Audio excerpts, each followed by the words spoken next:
What's up, Roxstars? It's Rox with a little bit of talk about what's at the top of the blog. So let's get to it.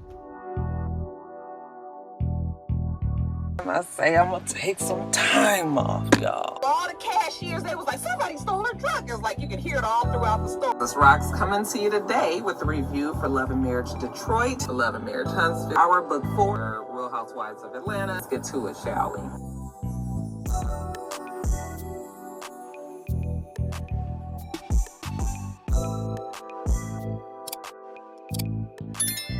Guys, this ain't gonna be a long top of the blogs. They don't always have to be long.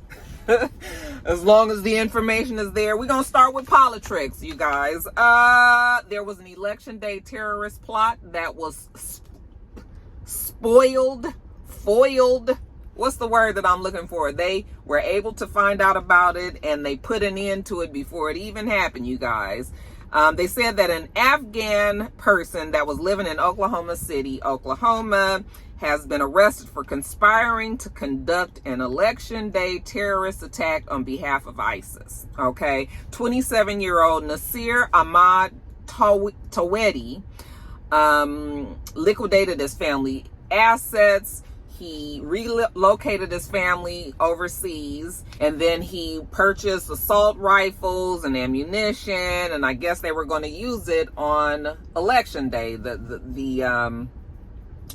The federal officials are saying that, well, the DOJ is saying that I guess the plot was going to be that he was going to go around and shoot at people that were standing in line, like large groups of people on election day. So I'm assuming that maybe people that are standing in line to vote, his plan was to go and shoot them down. Apparently the feds got his phone and saw that there was communication between him and ISIS. I don't know how he got on their radar, but once they got a hold of his phone and saw that he was in communication with ISIS officials, that along with, there's a video of him apparently speaking with like young kids and talking to them about how great it is to be a martyr, you know, the rewards that they get as a martyr in the afterlife. So once the feds realized that he actually was going to act out on this plot, they set up this, they set up a trap. I think that they were going to meet him to get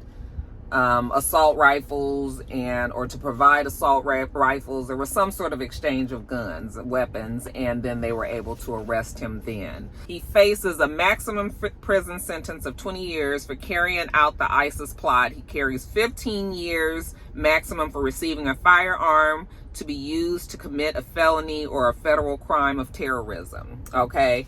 And they said that they are definitely keeping an eye open, especially with this election, because it has just been such a chaotic election cycle, with them, depending on who you ask and who you believe, them supposedly trying to shoot YSAP, them shooting up Kamala Harris's election offices in Arizona, and just little stories of different harassment and different things that they've been doing all around the country.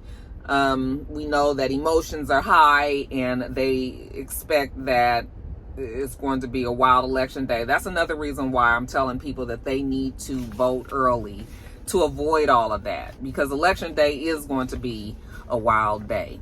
All right. And I already told my family, like, everybody need to go and vote early, so that you don't even have to deal with that on election day, because I think that is going to be messing, especially here in Georgia, where I've told you guys every time that they are trying to do everything in their power to keep people from, voting. So there is that. I know the feds is busy, child. I know the feds is busy. And I know they're going to be glad when this shit is over. I said me too, because, honey, again, these text messages, not only do I get messages for myself, but I also get them for Joe and Jada. Like, I don't know why they think that my phone is Joe and Jada's. I don't get shit for Mr., but I get shit for them all the time. I'm just like, I can't take it. So 3 times the amount of regular political text messages, yeah, I get that shit too. So I'm ready for it to be done.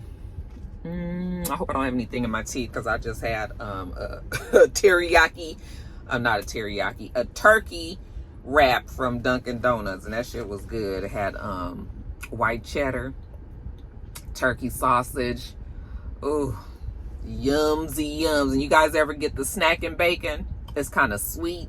And of course a coffee. So YSAP apparently sent Putin COVID test machines back when COVID was at its height. Even though YSAP was denying that he had any contact with Putin, that he wasn't helping him out in any kind of way, that he's had any type of relationship with Putin after he came out of office, YSAP has always denied that kind of claim. However, the Kremlin now has confirmed that these COVID tests, first of all, they said that YSAP sent Putin personally some COVID tests. You know how we had the rapid COVID tests that people had in their home? Well, they didn't have those over in Russia, apparently. So YSAP personally sent Putin some tests for his own personal use. All right. On top of that, they said that he also sent these Abbott point of care COVID test machines to Putin for them, again, even when he didn't necessarily 100% believe in the gravity of COVID-19. So just another example of the relationship that YSAP has with Putin. I mean, I don't know why it's all that surprising. I feel like they probably are homeboys because they have very similar personalities, narcissistic, loving power. And we know that YSAP loves the idea of becoming a dictator like Putin and many others, so it is not surprising to me. Of course, YSAP is still denying these kind of things even after the Kremlin has said that it happened. There's a man named Bob Woodward who has a book coming out, and he's the one that revealed all this in the book. YSAP said that he can't go by shit that Bob Woodward say and called him an angry little man. I tell you that YSAP is so fucking insulting, you guys. Anyway, you guys, I hope that you have been diligent in making sure that you are registered, and that you know where to go. At least here in Georgia, the last day to register was, I think, Friday or maybe Monday. Anyway, you can no longer register. So if you ain't in it now, then you won't be in it at all. So I just hope that everybody made sure. But for those places, there are still some states where you have time to register. So, make sure you check. And if you aren't registered, then, you go on and do that because it's very important. It's very important. And I did see that YSAP is supporting his Melania, saying that her book is out and what a great read it is, and that everybody needs to read it. Let me ask you guys a question, because in the comments last week, when I was talking about Melania and her book, many of you guys, well, not many, but some of you guys were like, well, Melania is just as bad as YSAP. Or even I've seen people say that Kamala is just as bad as YSAP. And I don't understand. Like, first of all, Melania, while, she ain't my favorite person and everything, and Melania has had her moments where she said and done some things that have been questionable and everything, I still don't know if I feel like she's just as bad as YSAP. And then when it comes to Kamala Harris, how is it that you can compare the two and say that these two people are the same? All right. Is it just that you look at politicians as a whole as the same? Is that what you were trying to say? Or are you actually trying to say that Kamala Harris has done the same bad things that YSAP has done? Okay. Because I need some clarification on that. Because I just don't like, I need people to be more responsible and realize that, when you make those kind of claims, that you need to explain like what you mean, because it's just easy to say. It's the same thing that I was talking about with the Puffy and Jay-Z thing. Like, it's easy to say, oh, they all the same, but that's not necessarily true, And so I just want somebody to explain that to me when you say them kind of things. First of all, Melania has no power the same that YSAP does, and I don't even think anybody respects her in that way. We know that that is his wife, but a lot of people even think that she doesn't even like him, you know. So it's like, what power does she have? I mean, they're putting on the front, obviously. That's the father of her child, you know, so she has to deal with him. But yeah, that whenever I see that, I just be confused. I was like, what do you mean they're the same? How do you say that? I mean, I don't even think that YSAP is the same as a Bush, you know, a George Bush. Or I can think of many Republicans that are not as horrible as YSAP, you know. So, and really, truly, YSAP is not really, truly a Republican. But that's the biggest ticket that he can run on, so that's what he's doing. But I'm just like, yeah, I need people to explain that logic to me. But I'm going to get off of politics. I'm going to keep on telling y'all, make sure that you vote election day. We is less than a month away now, y'all. It's coming hot. Coming in hot, okay? So y'all make sure y'all get down to them booths. Next story. All right, you guys, this was a pretty alarming story. I was just like, what?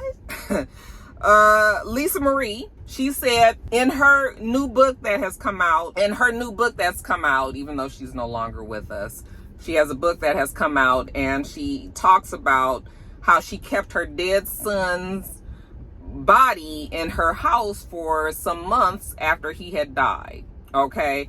Her son, 27-year-old Benjamin Keion, I think that's how you say the last name. Remember when was that? 2020, he committed suicide, and she was heartbroken. Remember how close she was with the son, and so when he killed himself, it was very difficult for her, which is very understandable. Okay, can't imagine having to bury my kids, so I mean, I'm with her 100% on that. However, it was very disturbing for me to read that she ended up keeping his body in her house for like 2 or 3 months afterwards, because apparently in California, there's no law against you not burying somebody immediately after they die. All right. So you can hold off, I guess, for a little while. As long as you have somewhere to store the body, you can hold off before you decide to bury this person. So she said that she found a funeral home that was sympathetic to her grieving process, and they told her that they were going to bring Ben home. Okay. And so, not an ash form. This is a full body form that she said that she kept him in the casita. I'm assuming she has a pretty large home. She has a casita where it's kind of maybe off from the regular part of the house. And she said she kept him in there, and that people didn't even realize it, and how people would have been scared as fuck if they knew. And I was just like, that is really disturbing. Like, I don't want to be yucking people's yum. And I understand that people have their grieving process is difficult. It's hard to let go and everything. But I cannot imagine having a full dead body in my house, even if they were my kids. Okay. I cannot imagine, even though I know back in the day that was a very common thing, especially in the South, okay, that people would keep dead bodies in their house because there weren't like funeral homes where you would just hold your body, or that maybe they couldn't afford to do it. So people had bodies. They used to view bodies in the house.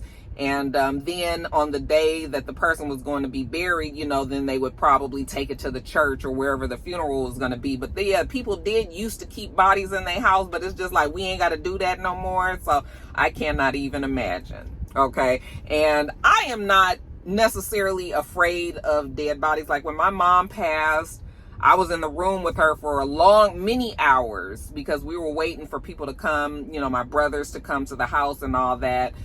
So I wasn't scared and I wasn't spooked out, but just days and months now, that's a little different. Okay. But I mean, if that was helping her get through the situation, then it ain't for me to judge. But I just was like, ooh, I cannot imagine 2 and 3 months of a dead body. Like, is this person just laid in there? Do you have them covered? Like, I don't understand, you guys. We know that she also died in 2023, so just last year, from a heart attack. She was young, I think 53. I think we are the same age. She died from a heart attack, so she was buried along with where he was buried. He eventually was buried at Graceland. And so she also was buried at Graceland, and she's actually buried right next to her son. So yeah, but just very different. I'm not saying that it was right or wrong. I'm just like, well, child, that's a whole lot. That's a whole lot. But, you know, I also know that it's hard for some people to get through that. So I guess whatever you have to do. What y'all think about that? Can you imagine? Can you see yourself having keeping a dead body? I mean, even of a person that you love to death. That's Jada trying to FaceTime me. Girl. Jada? From the video or something. Yes, I am. What's up? I was just calling, cause I was just on my way to narcotics, but Oh. yes, just call me. What time you have to be at work? Around 12:30. Oh. Oh, okay. How far are you away? Are you just you just passing by here? I hope. I haven't passed by yet, but I'm about to pass there. Oh, okay. All right. Well, child, yes. You happen to call every single time when I'm doing a video. It's like you got like a sixth sense or something. Child, it don't fail. That child just has a sixth sense. She knows when I'm in this car. She was like, "You must be doing a video," with her country self. Anyway, you guys, yeah, you guys let me know. Do you think that you could do something like that and have your loved one's body still in your home while you're grieving and trying to let go? Yeah, I can't do that one. Okay, well, y'all let me know what you think. Next story. All right, you guys, I'm gonna have to go on and give you a Puffy update because you know we get them every week.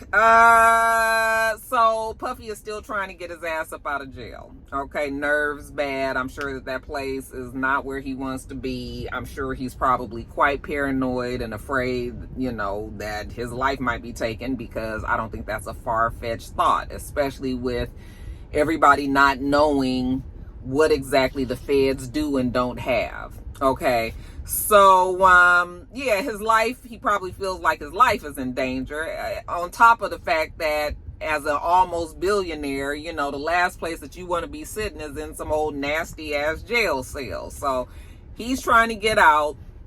So far the judge has said no. The latest thing that they said in order to maybe offer bond is that he will subject himself to weekly drug tests. And I guess we're going to wait to see what the judge says on that. But I don't believe that they are letting that man out. I just don't believe they are going to let him out. You know, they feel like he is going to be reaching out to the victims. And, I mean, at the end of the day, he is still a flight risk. Even though he don't have passports and all that stuff, you know, they probably feel like when we keep the nigga sitting right here, then we always know where he at. And we always know what he's doing. Okay, so I don't see them letting them out, but we'll see. Also, you guys, I don't get on here every week and tell you about all of the different lawsuits, because literally it's a lawsuit feels like every other day. But there was a lawsuit that I told you guys about a while ago. One of the earlier lawsuits was against Puffy and Aaron Hall from the group Guy. And the victim said back in 1990 that they had raped her, okay? That they had took turns and drugged her and raped her and all of that. Well, now that victim, her name is Talia Graves, okay? She is suing Puffy. She's being represented by Gloria Allred. And now her ex-boyfriend has come out and said that Ms. Graves reached out to him and asked him to corroborate her story and that if he did, she would pay him $3 million. Okay. She also said that she's going after Puffy because that's where the money is, quote unquote. So he felt like she was asking him to lie, and so he blocked her because she sent her through text message, which is stupid if it's true. Because, girl, these kind of things, if you're going to be talking about this type of illegalities, bitch, it need to be coming straight from your mouth to their ear, and that's it, so that they can't say that you said that, right? I mean, I know that. She supposedly sent it by text message. He blocked her. He took those text messages to the feds. Okay, so they're saying that the feds have the text messages now, and also Puffy's team. And this is an example of This is an example of the lies that people will say in order to have a payday, a cash grab, a come up. Okay. So yeah, that doesn't make her the most credible to me. I'm assuming that they're going to double check to make sure that those text messages are authentic and that they did come from her phone.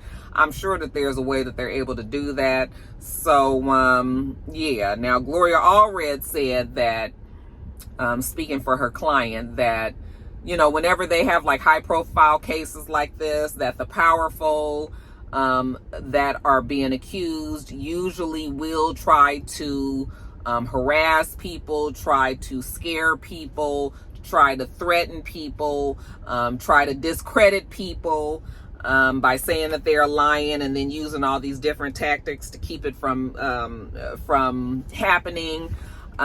So she's not worried about what this person is saying. I guess Gloria Allred is saying that this person has been implanted by Puffy or his people, and that her client, Ms. Graves, is still looking forward to her day in court. I said, everybody looking forward to their day in court, child. We looking forward to it too, because everybody can't be lying and everybody ain't telling the truth. So it's like, what's going to happen in court? Even if these cases even make it to court. So I think a lot of these people just would like some money, you know. And I'm just sort of like, y'all get in line, because in a minute Puffy ain't gonna have no more money, because he got to be paying all these legal teams to try to keep his ass out of jail, or to defend him, I guess, because he's gonna be in jail, but to defend him and to keep him out of prison, I should say. So at the end of all of this, Puffy might not even have that much money to be given to all of these other people. Child, every day it's a story about Puffy. Now, I had been watching, because when that story came out with the lawyer and the 120 victims, I usually watch World News Tonight. I watch it every night, 7 o'clock, ABC. Okay, David Muir, love him. But so when that story came out, I had been watching on there to see when they were eventually going to report it, and they didn't report it at all. They finally reported it yesterday. So I think that a lot of the networks are staying away from some of the more salacious parts of the story and just trying to stick with the things that were more factual or more like the actual charges, as opposed to people just saying that this is what happened and went to some lawyer and who is saying that they're going to file a claim or file a case, you know. So yeah, it's still a lot going on. Again, I still just wonder how his children are doing. I always forget that he has 4 girls and not 3. I never remember Chance, which is probably a good thing. Probably at this point, her mother probably is happy that people forget about her, because that mother did a good job of keeping her kind of away, because the girl lives here in Georgia, so she's here as opposed to out there in LA with all of the shit, you know, and seeing things firsthand. But yeah, I worry about the kids and mostly about the girls, because I just wonder what their life is like now with all this that they have to go through. I forgot to tell you guys also that Ms. Graves, well, she is now added on to that lawsuit, Devante Swing from Jodeci. She's adding him into the lawsuit and saying that he was actually there during the time that Aaron Hall and Puffy supposedly raped her, allegedly had raped her, that Devante Swing was there, that no, he did not rape her. However, he was there, he was watching, he didn't do any kind of thing to stop it. She said that he just leaned against the wall and watched, okay? And that apparently there was a bodyguard that was involved there as well. So now Devante Swing has been carried in on that. I haven't seen any response from Devante Swing. I don't even see Devante too much anymore. You don't really see any of Jodeci anymore. You may see KC every now and again, but for the most part, you don't see any of them guys any longer. I guess maybe she didn't think that she had a lawsuit or that she could include people who just stood and watched. And maybe the fact that that lawyer who supposedly has those 120 victims who are saying that, you know, they're also going after the people who stood by and watched, maybe that was what ticked off in her brain, like, oh my God, there were celebrities there that watched. Okay, let me put them on this lawsuit as well. I mean, maybe that's why she did that, because it's interesting that she brought this lawsuit up some months ago, but just now added Devante Swing to it. What do you guys think about that? What do you guys, you know, do you believe that Devante was involved? Do you think that it's fair that people that they're saying sat around and watched? Do you think it's fair that they're also being charged with things? Like, you know, do people have to get involved? I mean, yes, morally, I know that you should put a stop to certain things, but is that something that legally you can be held responsible, be responsible for? I don't know that. Real rock star lawyers, you guys let me know. Is it up to a person who sees a crime happening, if they can stop it? You know, are they supposed to do that legally? Can they get held up for that? Y'all let me know, and we'll move on to the next story. All right, you guys. Pastor Keion. Oh, you guys know, I try to be real patient. I try to be real patient with pastors and stuff. I know it's a big job. I know you are in charge of a flock, and that you have, you have a responsibility to relay the Bible and the order of the church to your congregation. You've been charged to take care of these people and, look over your flock. I got all that. I know it's not an easy job because you're human and you make mistakes and all that, but still, I still hold pastors to a different standard because you are in charge of people's souls, right?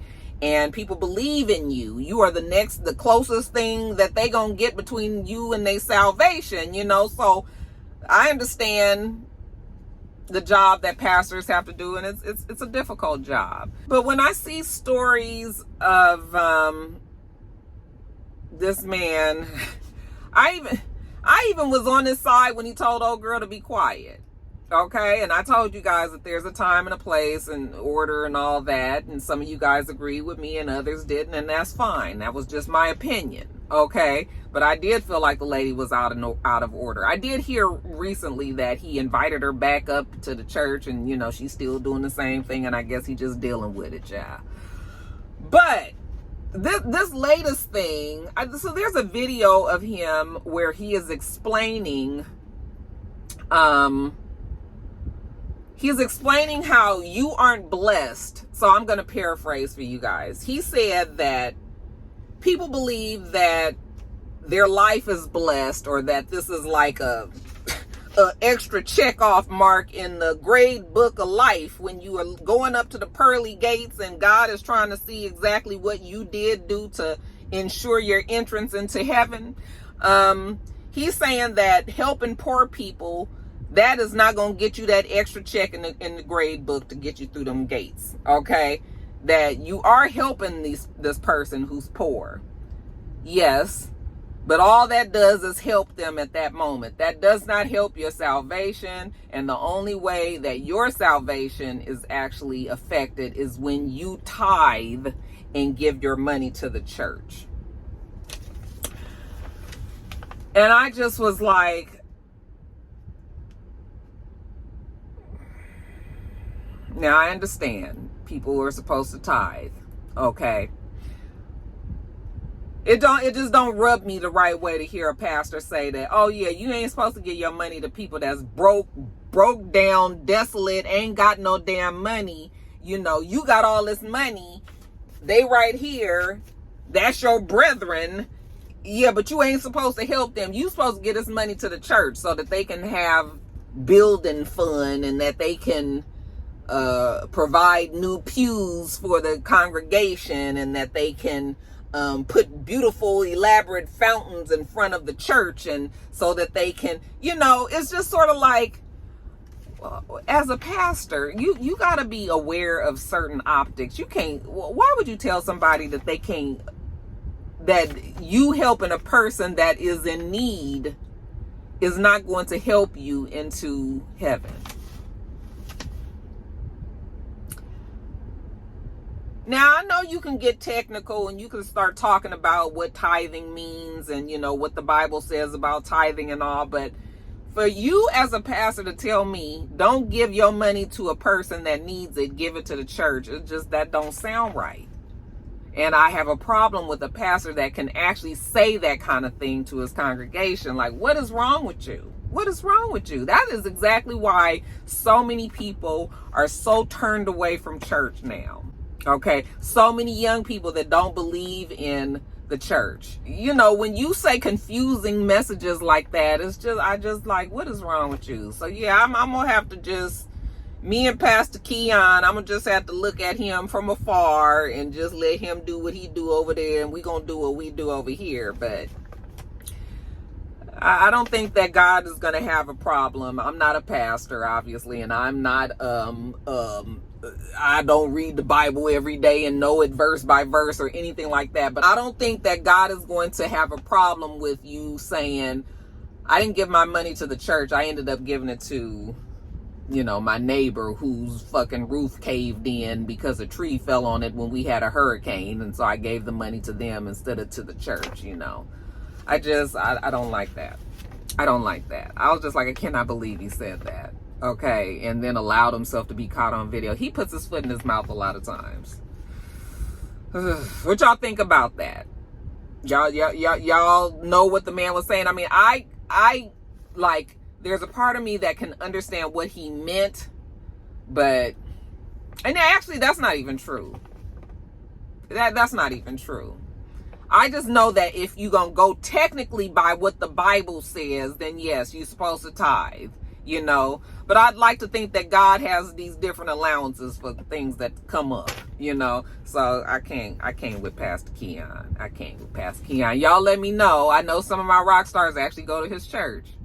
So if we took shit out of context, if we didn't get the whole story right, you know, because I admit I just saw that little part that he said. So if there's more to it, you guys are welcome to correct me in the comments and say, no, Roxanne, this is exactly what happened, what he meant, what he said. You know, there might be that. So y'all going to put that in the comments. But for right now, me and Pastor Keion, we just going to have to see things differently. All right, next story. Lastly, you guys, things that I peeped. I peeped that Jussie Smollett child.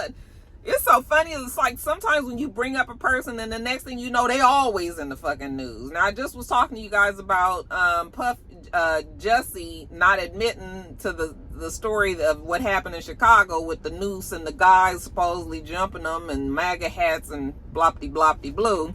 Now we find a story that his mother, who lives in LA, I'm not sure what part of LA, but his mom lives in LA, and there were some people that tried to break into her house. Okay, they were not successful. They broke a window, and I guess maybe she was there, or there was people there that was able to chase him off. You know, they said that Jussie did come over to the house, make sure that his mom was okay.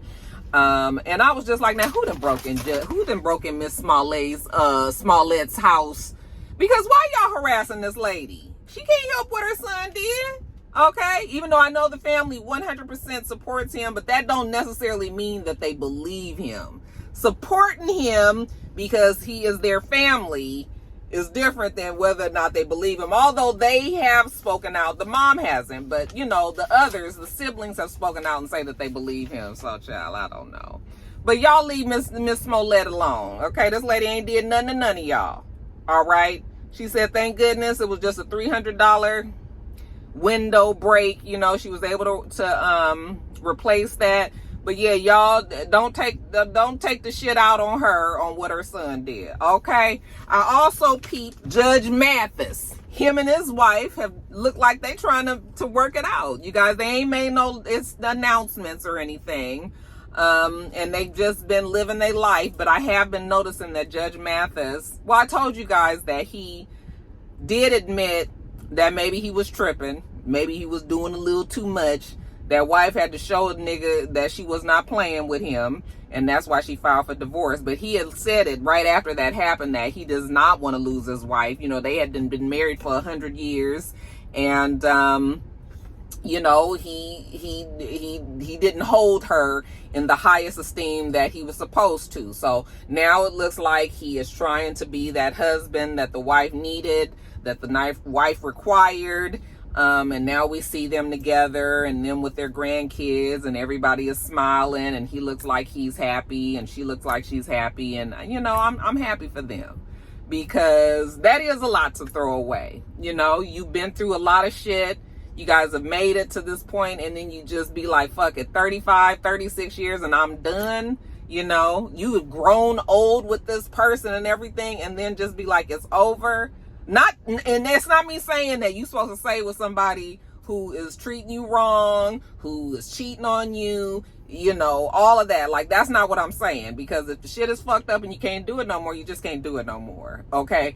But if it is a way that you believe that you can work through your relationship, then I think it's worth it to try. So I think it's good that these two have done it, and maybe now Judge Mathis won't take his wife for granted anymore. Because sometimes you just gotta let a motherfucker know that you're not playing with their black ass, and I done told y'all that, okay?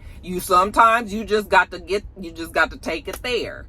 And then once everybody know that you're not playing, you know, then everybody can change up what they need to do to make this shit work. So I'm happy for them. We gonna keep our eye on it, but for right now, it looks like love wins again. And again, you guys, I did say in the end of my last video, but I also said in the end of this video, that my nephew's movie, Mr. Crockett, is coming out tomorrow, which will be today when you guys get this video, October 11th on Hulu, part of their Huluween, where they're showcasing all horror movies on Hulu, the channel Hulu.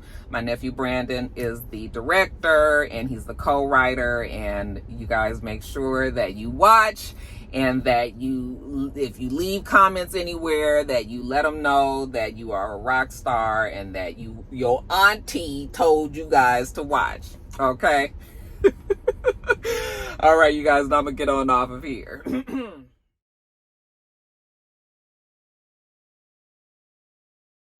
All right, you guys, let me get on off of here. People are starting to walk by my car and stare in the window, so, and you can only ignore these people so much, child. So let me get on off of here. We do this every single week, so make sure you thumbs up the video, comment, and subscribe, and make sure you come back.